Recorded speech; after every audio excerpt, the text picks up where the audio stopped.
Bonjour, bien-aimés dans le Seigneur. C'est encore Evelyne. C'est un plaisir renouvelé pour moi de partager avec vous encore ce matin. Donc, nous sommes le 7 août 2018 et je viens ce matin juste nous encourager vraiment à mener une vie de repentance devant le Seigneur. Nous savons tous que nous avons été sauvés par grâce et que Jésus-Christ a offert sa vie à la croix de Golgotha pour ôter le péché de nos vies. Donc, il s'attend vraiment à ce que nous puissions avoir vraiment des cœurs repentants en tout temps, en tout lieu, car nous savons tous que le message depuis Jean-Baptiste n'a pas changé. Repentez-vous, car le royaume des cieux approche. Et évidemment, aujourd'hui, ce message est en d'actualité. Repentons-nous, car le royaume des cieux approche.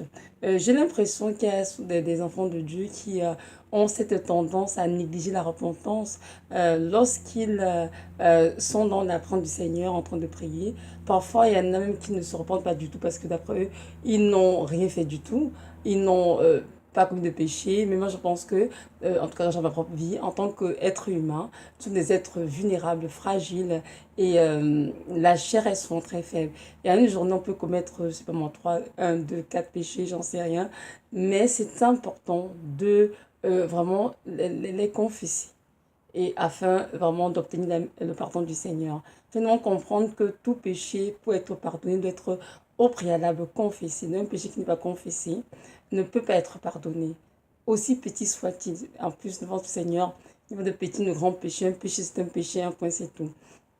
Donc, j'aimerais vraiment nous encourager à ne pas jouer avec notre vie de repentant, mais de vraiment prendre cela au sérieux et comprendre que le Seigneur nous invite tous à nous repentir à chaque heure, à chaque seconde d'ailleurs. Aussitôt qu'on a commis un péché, il faut vraiment demander pardon au Seigneur. Il ne faut pas dire je vais attendre, je sais pas moi, en soirée pour le faire ou bien attendre le matin. Non, aussitôt qu'un enfant de Dieu qui marche dans la crainte du Seigneur et qui marche dans la sanctification, réalise qu'il a commis un péché, il doit demander pardon rapidement. C'est très important car n'oublions surtout pas que le temps, quand on se dit, papa, que non, je vais me repentir, quand je vais rentrer à la maison, je vais me repentir, peut-être demain matin quand je vais me réveiller. Entre-temps, beaucoup de choses peuvent se produire et n'oublions pas que l'ennemi de nos âmes, c'est Satan et il passe son temps à nous accuser dans le Père, dans le but de nous cribler, de nous conduire en enfer. Donc nous devons vraiment veiller et prier et apprendre à nous repentir rapidement aussitôt qu'on réalise qu'on a péché contre le Seigneur. Il est écrit dans 1 Jean 1, verset 9, que si nous confessons nos péchés, il est juste et fidèle pour nous pardonner et pour nous purifier de toute iniquité.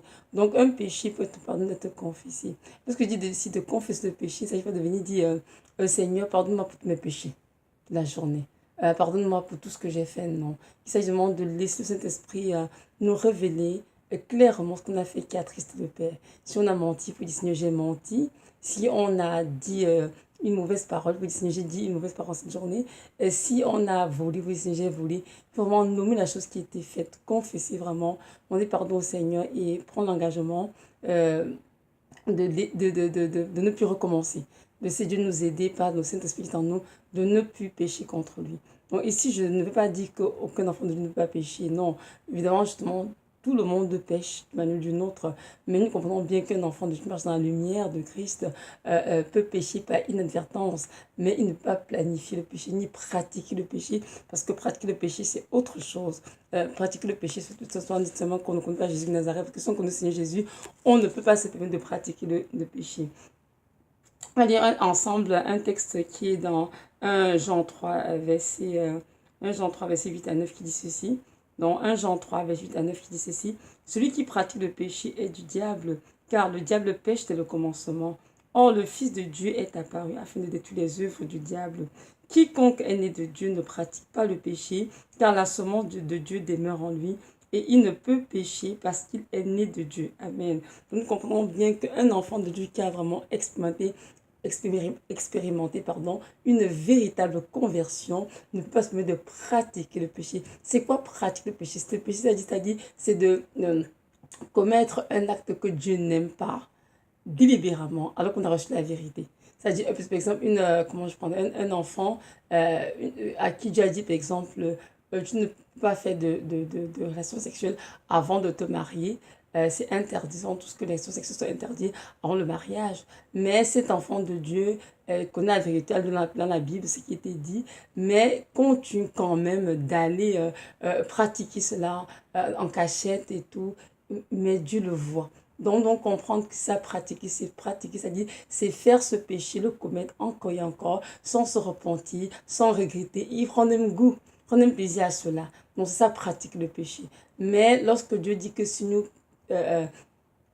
péchons et que nous demandons confession nos péchés, il va nous pardonner. Il va de ceux qui marchent dans la lumière de Christ, qui font des efforts pour la prière du Seigneur, mais qui peut arriver, qui tombent d'une manière ou d'une autre. Alors là, lorsqu'ils confessent le péché, Dieu les pardonne et les purifie justement de toute iniquité. Donc, c'est la différence entre celui qui pratique le péché et celui qui commet le péché par inadvertance. Donc, c'est pas sans le fait de manière planifiée et pour pouvoir attrister le cœur du Saint-Esprit.